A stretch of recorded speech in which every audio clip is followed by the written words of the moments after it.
Welcome back. It's the Scaling Secrets podcast. Alan Pentz is here from corneralliance.com. Alan is a business owner. He's an investor and he's a mentor for other small business owners just like you. And Alan is the owner of Corner Alliance, which is a government contracting consultancy. And he's an investor in 4 other businesses that do things from metal fabrication to affordable housing. And Alan's focus is on helping entrepreneurs go from being the operator in your business, where you are the key to everything, into being the owner, where you instead have a team doing most things, and then to an investor, where you've built a self-managing company. And that is the path that you hear about. We all want it, but the road to getting there is easier said than done. So Alan is going to reveal to us his secrets, his insights, and I believe he's also has the Small Business Mentor podcast. So that way, if you like what Alan has to say today, and you say, I want to get on the Alan train and kind of get more of this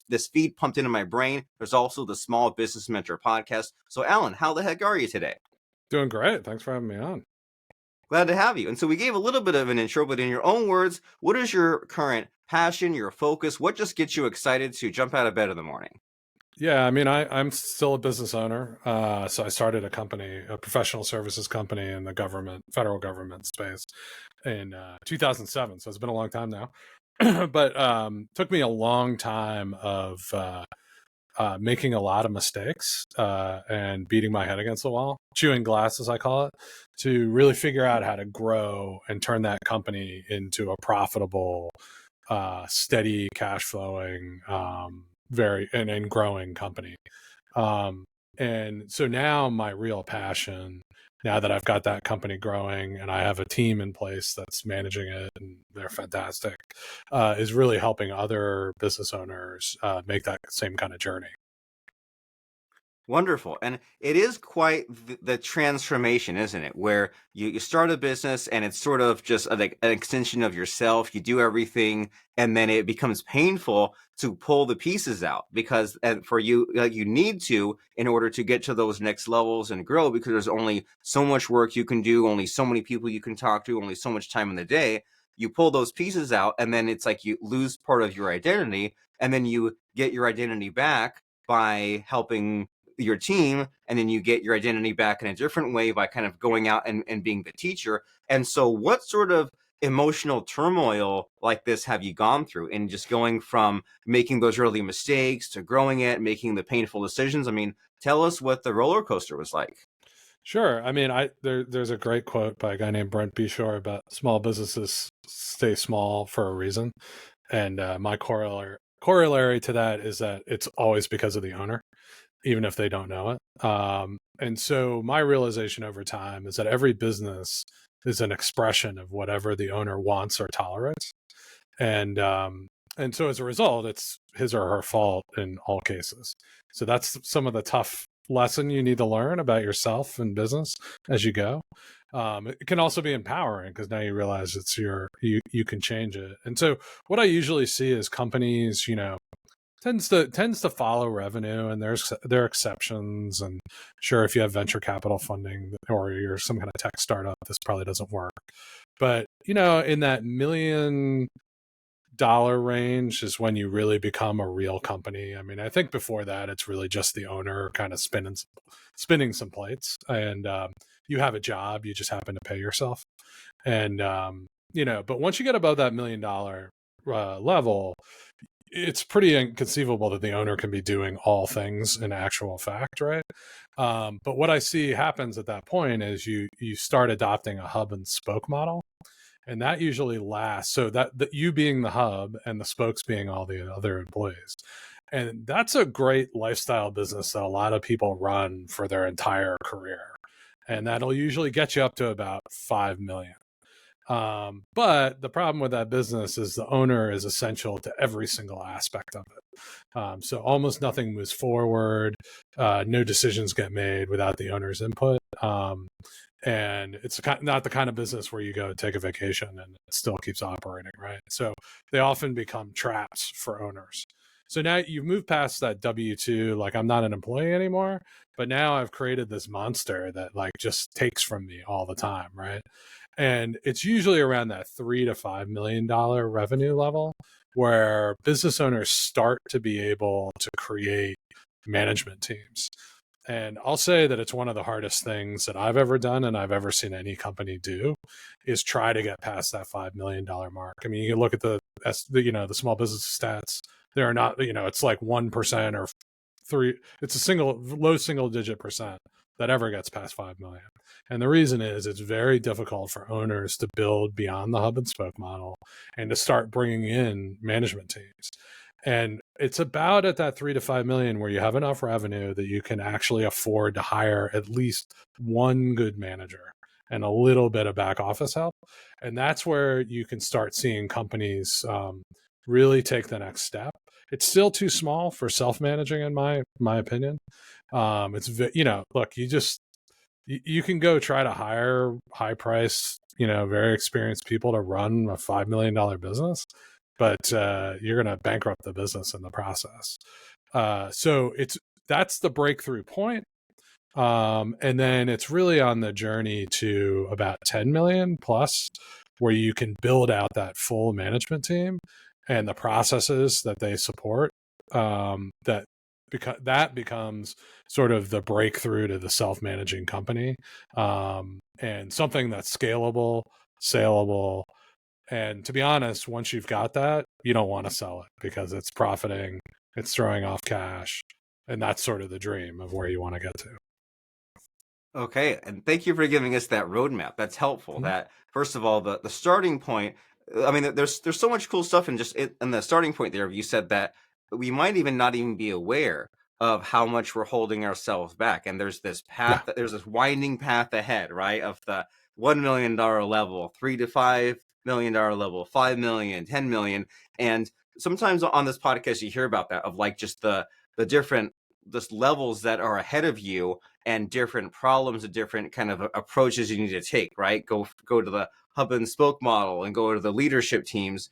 And so you're saying that it's both good and bad, that we're the bottleneck here, right? Because the bad is that, well, you're really not going to grow and get you where you need to go unless you change things. But then the good in there is that it is your responsibility, and that now that you know this sort of thing, then you can choose, and sure, you can choose to have a itty bitty business, and that's okay. But then the drawbacks are, can't take a vacation, it's going to stress you out, and at least if you know what you're getting yourself into, that's okay. But sure. Then now you kind of have a series of choices between you and the pros and cons of each. And so as far as you navigating the path and like building this really cool sounding government contracting business and these other ones, I mean, what did you have like an aha, a revelation like this? Did it happen over time? Like, how did you kind of wake up and start doing things differently? Well, I mean, it took a lot of time and a lot of beatings to get it through my head that I needed to change. And I think, and to your point, I think it is a choice for owners to decide to really grow their business, turn it into something that's scalable, and some opt not to do that. And that's fine. But I think the larger point is most owners don't even understand it, right? So they're never kind of told this. So for me, I had started a company with a partner. We had done that work. It's professional services. So I performed the work at another company, and we're able to start it, which is, by the way, the easiest way I think to start a business is in professional services, having done the work at some other place. You kind of own relationships and you know how to do all the work. You are the expert. There are really very few other people in the hierarchy of a professional services company that are any better than you, right? So you can go out and start that company easily. But the problem is, once you get past that first set of connections, you have to turn it into a business that grows outside of just you and your effort. And that's where I got stuck. So, we were able to grow to 1 million, couple million. After several years, it was like, all right, we added some more people, but we had no structure in the business. I said I was 95% billable. I didn't know how to get into our bank account. We had some back office person kind of doing stuff. And we weren't doing forecasts. We weren't looking ahead. And, we had a few employees billing for us, and we lost a contract, or we lost some work on a contract. And it was like, oh, now we're going to lose money because we aren't looking at the numbers, right? And it was really in that, like, that understanding that we were going to lose money, that I had to go and try to figure out what was going on. It's like, this can't be a way to run a business. This is crazy. And so I went and read a lot of books. In the end, I joined Entrepreneurs Organization. I now belong to YPO as well. Those are fantastic peer groups to go seek out education and knowledge. But it's really, I found a guy named Greg Crabtree talking on YouTube about labor efficiency and the black hole of business at 3 to 5 million. And it happened to be, we were at about 4 million right at the time when we lost money. And Greg started talking about what happens to companies as they grow. Oh, you try to hire management as you approach 5 million, but you're not really good at hiring management. So you probably hire someone who doesn't work out. And then, that's a wasted expense for 3 to 6 months that you have them. But your only choice is to try again and get over this $5 million hurdle. And when I heard Greg talking, I was like, oh my God, this guy's telling the truth. Like, this is the way. And so I ended up hiring Greg. I've worked with him for, 10 years now. Fantastic business thinker. And what I really realized is what Greg had identified at that $5 million level really persists throughout the growth of your company. And it happens to you again at about 10 million and about 25 million. Now, true, when you get a lot bigger, there are management consultancies and, MBA courses are designed around your problem. So those issues are kind of well covered in the media, but it's really these places where you get stuck on the way to 100 million, per se. Those are the ones that people haven't written about. And so he was my guru that showed me how to do it. Taught me some of the key lessons, and then I've kind of added to that over the years.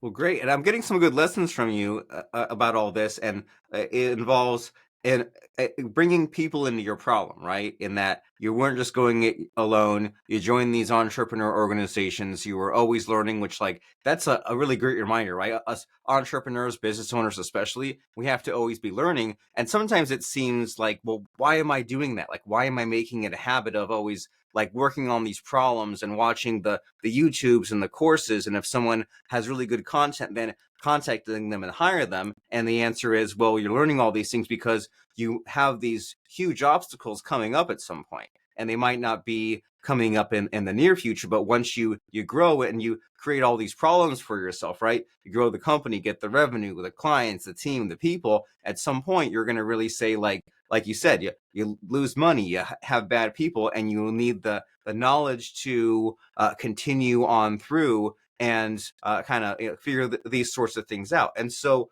was there any point in this journey where you really felt like giving up, or where, there's a difference between having problems, saying, oh, I don't know if I can continue, but with you have all these multiple companies, have you ever said oh man, I'm ready to quit at some point? Well, to be clear, I didn't have multiple companies until I'd mastered the one, but Okay. So that's more recent. But yeah, I mean, I thought about giving up all the time.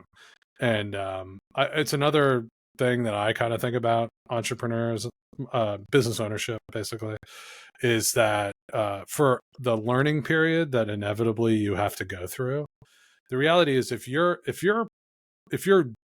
were in a career and you were decently upwardly mobile, as I was, I probably made less money for 5 to 10 years during my entrepreneurial journey than if I had just stayed at a large company. Definitely probably would have made more money at a large company. And it probably would have been easier. I'm not sure I would have worked harder in one or the other, but it would have been simpler what I was working on. And certainly I would have had staff and support and all that kind of stuff. So my take is that for the executive level person who's thinking about doing this, you got to think hard, because there's got to be another motivating purpose for you. And for me, it's just my, I have problems with authority. So I'm just not going to stay employed very well inside a corporate structure. And so my need for independence was a driving force to kind of get through a lot of these leaner times. And let me tell you, the lessons you have to learn, which are largely about, I mean, they're definitely process, sales, marketing, all those things that you need to learn.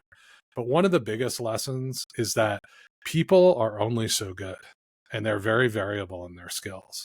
And so inevitably your company is going to be stuck with some people, not saying all, but some level of your people who you've grown the company with, been loyal to, they've been loyal to you. You've probably been to their weddings and seen their kids get born, and they will become the blocker in growing your company because you promote them, they move up with the growth of the company, which is great. But companies can grow faster than people. And it is inevitable at every one of those black hole points. I mean, I think the estimate is 50 to 75% of your leadership team is going to change over at each one. And this is brutal stuff for most owners to deal with. And quite frankly, they just don't. And so that's why the companies don't grow. And so to me, the biggest thing confronting most owners is that you're not dealing with the big problems in your business. And those problems are almost always people. Well, you're so right that there are some harsh lessons here that you're teaching. And you mentioned something at the beginning here of something about like you get what you tolerate, right? And if you keep on, if you tolerate like the people that have kind of like settled in or just haven't grown as fast as the company, then that will kind of average out. And so like what have you had to do in those cases? Like have you had to make the hard decisions? And I mean, what's there to be done to solve the problem? You fire people and get new people. Yeah, I mean, you are going to have to do that. If you want to grow a business from any level, like even if you bought it at 3 to 5 or whatever, but if you started it, if you want to grow it past 10, 15 to 20 million and beyond, you are going to have to fire a lot of people on the way. So that I will promise you. And if you don't, it's just not going to happen. And is there any sort of like moral support there? Like, is there a decision-making process? Like you say, like if there's someone where they've grown with the company, you've been to their wedding, you see the kids born, like how do you decide? Well, do we keep them on for longer? Do we try them out? Do we like move them to some other position? Like how do you finally pull the trigger on something like that? You can say all that, none of that works. So I mean, I've seen it across multiple companies. You know, people who've been in the center and they were in charge, they're not going to take a demotion. If they do, they're going to become a culture problem anyway. I mean, you just have to have honest conversations, be like, hey, we got here and like, this has been great, but like the next phase of this requires someone to do this. You're not able to do it.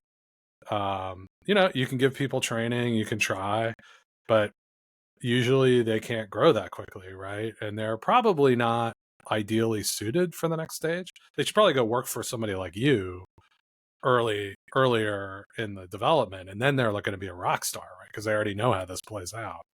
But I just think we have to grow up and realize, you know, you're going to sit there and try to train someone for 2 years. Like that's 2 years of your company's growth that's just gone. Right? I did that. I've done that. I take 3 years and like got somebody to the next level, and man, revenue flatlined. I mean, so is that worth it? For the, you know, like that, was it better for that person? Like, I don't know. I think no. I think you just got to be pretty like matter of fact about it and be like, hey, this sucks, but like you're great. There's nothing wrong with you, but it's just this isn't the right fit anymore. And if you want to be, you know, now you want to be like whatever the position is, right? CMO of a $50 million company, that wasn't the same person who was our head of marketing at 10. You just don't have the capabilities.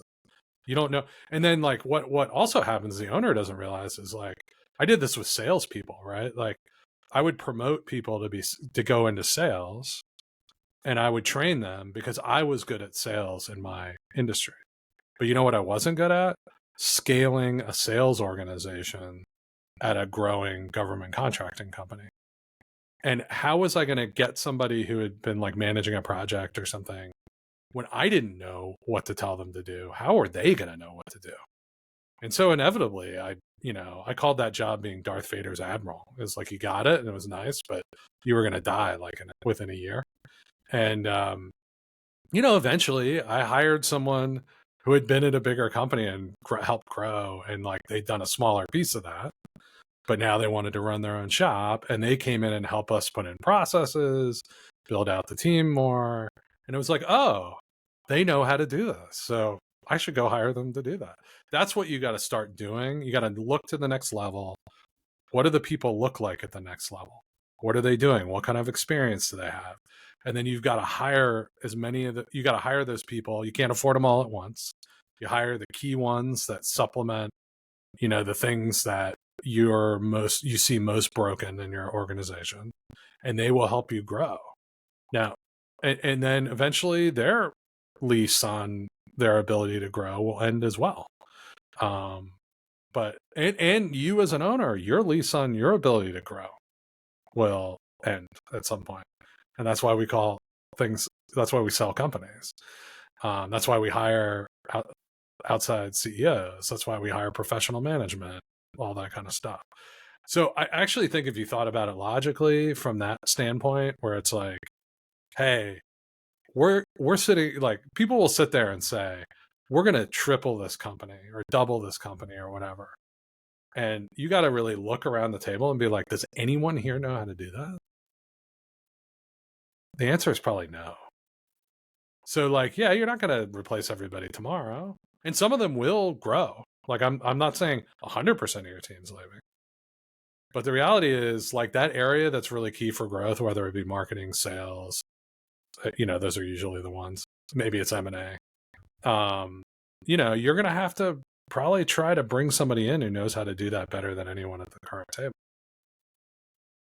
Well, it's the Peter principle, right? You have people that, like, they rise to the level of their incompetence, but it's not an ego thing because it also applies to you as the owner as well. Like, it's just as important for you as the owner to realize, well, hey, this person is not a good fit, and maybe I'm not a good fit for the level that we have risen to, and that's really profound. And it's hard to do that deep introspection and realize that, hey, someone else can and should do the next stage instead of me. And then so you said that you got all these things, well, not all of it figured out, but you got a lot of these big problems figured out, and then that led to now you have these multiple companies. So like, why that change? Was it just like so much fun once you were hands off that you said I could kind of replicate this? But like, why have multiple companies? I mean, part of it is I'm a business nerd. I love seeing other kinds of businesses. I've been running the same kind of one for 17 years and wanted to understand. I'd been doing some coaching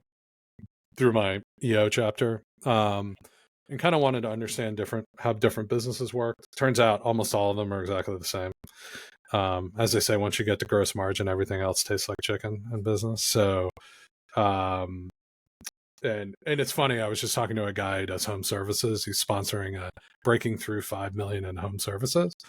And he's like, oh, the key in home services is you got to get past 5 million. I'm like, dude, that's true in every business that exists, right? Like, so it is funny how universal it is. And then, I just had some more time and opportunity. So I am mostly a minority investor. I don't take controlling interests, because I do think I need to learn more about being, like, my journey right now is learning more about how to use the best capabilities I have across a lot of companies. So I'm doing that cautiously and doing it piece by piece, but just trying to take some of the lessons I learned in one company and see if I can apply them to others. Wonderful. And you're definitely on a path. And it just seems like there's a real danger in momentum, right? Because like you and I even like talked a little bit about like the alternate timeline of like, well, what if you'd stayed as an employee in a career and kind of risen the ranks there? And that's great for some people, but if your personality doesn't fit, if you have the problem with authority, if you like the freedom, risk, adventure, then that might not be the path for you. And sometimes you get stuck, right? You get stuck in a career, in a relationship, marriage with the employees that don't work out. It's really easy to just like keep on keeping on. And then you say, hey, well, geez, I wish I'd made that harsh decision 2 years ago instead of continuing on. So it's cool here that you've you've kind of embraced life and the reconfigurability of it, right? Because you say, well, I've got these skills and I've got these things that I want, and now I'm involved in all these other companies and is kind of doing what I do best and what enjoys me, versus like just trying to make it work, right? Just being stuck as the owner operator or in whatever position. You're saying, oh, well, hey, life has all these choices, especially if we're an entrepreneur. We can buy and sell companies and rework the teams and go and do something else. So it's really cool that you kind of have this independence that you're talking about. You practice what you preach. Yeah, and I think, the great advantage, I talk about all this harsh stuff you got to go through, but the great advantage of being a business owner is you can architect your own life. It's really on you to do. And you have all the ingredients you need to make it the way you want it to be. And so that's what I really focused on, is architecting the life I wanted.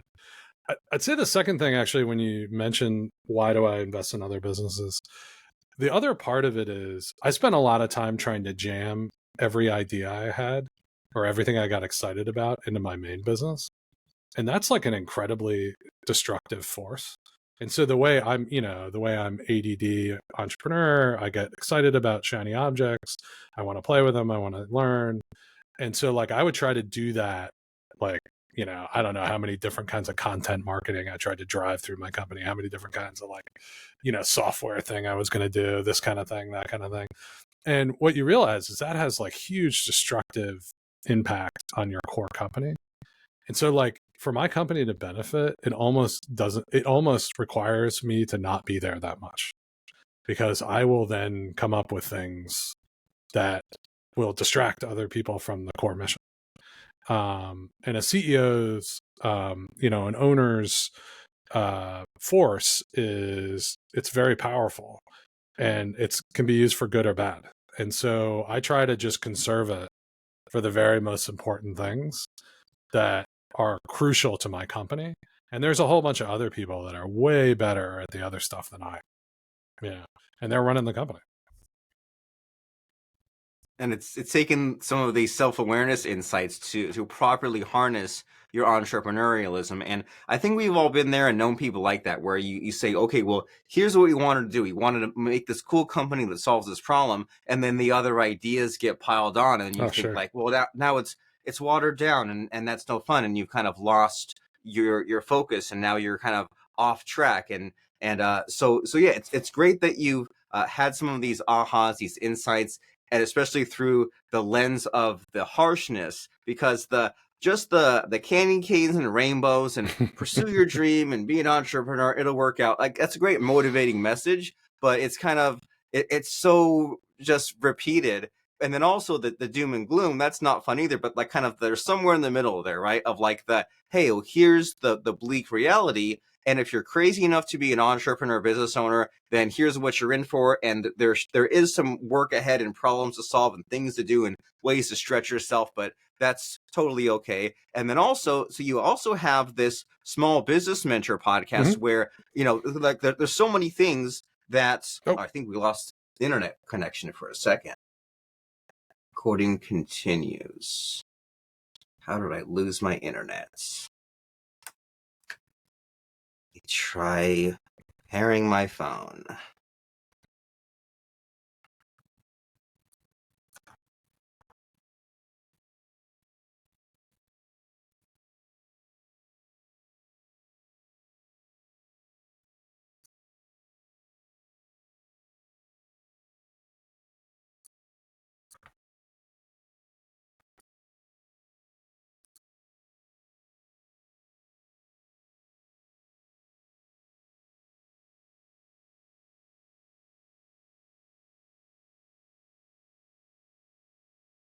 We are just having one of those days with the internet. I know. So they're trying to not have too much of a gap for the editors. Tell us about the Small Business Mentor podcast. What is that about, and what sort of guests you have? What sort of topics?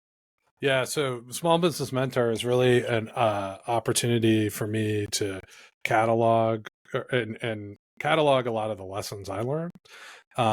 So I'm going forward, I'm going to be looking at a lot of the people like Greg Crabtree and others, and the key principles they taught about business. So it's a way to learn. But the other thing is just I like to nerd out on small businesses. So I bring people on and kind of try to break down their type of business and how it works and what are the key levers to it. And really understand, like, what does the pool service business look like versus the book. I just had a guy who does Scribe Media on. So really kind of a diverse set of companies, and understanding like what are the things that make their companies tick, and then sharing some of the key principles and lessons about how to grow a company better. Talking a lot about some of the key ways to evaluate people. How do I know when I need to make a switch on my team? How do I have those kind of conversations? How do I have metrics and processes in place? And so kind of deal with all those issues. Wonderful. And I like doing that too, because it's so easy to get stuck in your space, in your bubble, in your industry, and talk to the same people and hear the same stuff. And it feels good for a while, but it works the brain a lot better when you see like, oh, the pool services industry, and then you see the overlaps. Like it's earlier you were talking about that, right? Like how the getting past 5 million and all these other spaces, like it's almost the same thing. And Yeah. by seeing it done by some completely other type of company, it somehow just makes the lesson stick better. And it also maybe like fools your brain into thinking like it's new, but then it's not. And then you get the repetition and you get the lesson. And you're right. There are some amazing companies like Scribe Media. They put out like so many books. It's crazy the amount of number. And then when I go and talk to some other authors on LinkedIn, like they're I can almost tell when it's one of their people. Like it's so decked out with like the background and the graphics, and they have all the content. And so it's like, yeah, some of these companies like really have things dialed in, and it helps us to see what other people are doing. And that's the value in a podcast, right? In the randomness, you never know who you're going to speak to, such as you and me speaking here. And so in all of your travels, right, you've already given us so many lessons, but in your failures, your successes, your companies, your podcasts, is there like a number one lesson, or is there something that just really surprised you, hit you hard? I mean, I think I go back to the whatever's happening, it's your fault, right? It is the owner, and that this is the privilege and cost of our profession, is like it's on you. So don't blame others, blame yourself. Take the rewards as well, but also realize that it's like the way that you can architect your own life. And so if you take that responsibility, then you can create a life that almost nobody else in the world has or has ever had.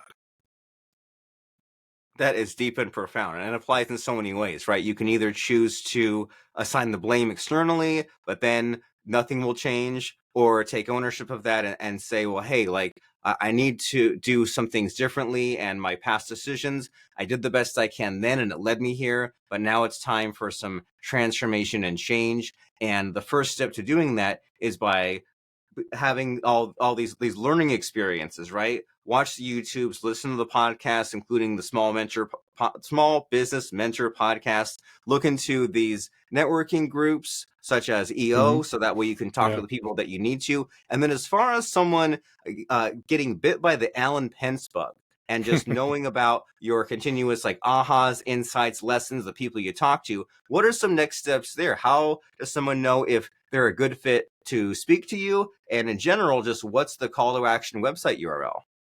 Yeah, I mean, it's actually best to follow me on Twitter, on X. I'm at A Pentz. It's Pentz. You can always reach out to the pod. I think it's smallbusinessmentor.co. And if anyone's interested in coming on the pod, love to talk to you. Yeah, and those are probably the best ways to kind of reach out or follow what I'm doing. Fantastic. So A Pentz over there on X, and look for smallbusinessmentorpodcast.co and Alan Pentz, Pentz. And he's a business owner, investor, and mentor who has seen a lot of things and helped a lot of people. And you should check out his podcast, his website, his Twitter. That way, you don't have to get stuck in the same thinking, same people, same results. You can just go through that painful growing path. But you should have known that that's what you were getting yourself into when you started on the entrepreneur train. And so it's time to take some of that painful action and achieve new things. And it's been wonderful speaking with you, Alan. Yeah, it's been great. Thanks for having me on. Super.